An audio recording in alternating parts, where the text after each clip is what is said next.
نبينا كان جنان عليه الصلاة والسلام وأصديتك كدا حديث ويلي سنته ما حفظا سدين أن إرتك كردسون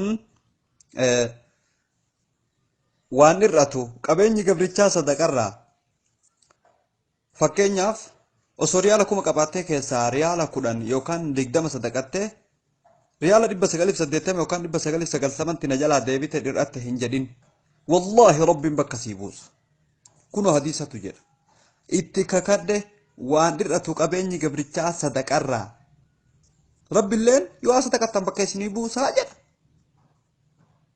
رافي بن خديج رضي الله عنه صدقان بلبلهمتو بلبل ترباتم أنا مرة شفتي جد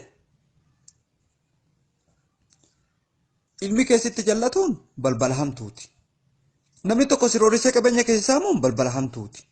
Dhibeen tokko si lakkaafuun balbala hamtuuti. Makiinaan ta'e wayitti bu'uun balbala hamtuuti.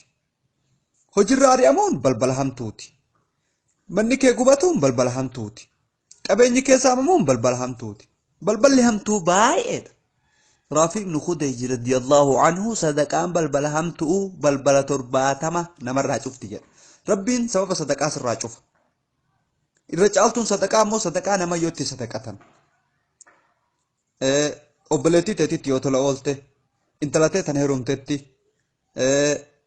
haboo teetitti, adaadaa teetitti, abbeeraa keetitti, eessuma keetitti, akkuma namni ati itti sadaqattu nama yoo kee ta'uun ajiriilleen sii baay'ata.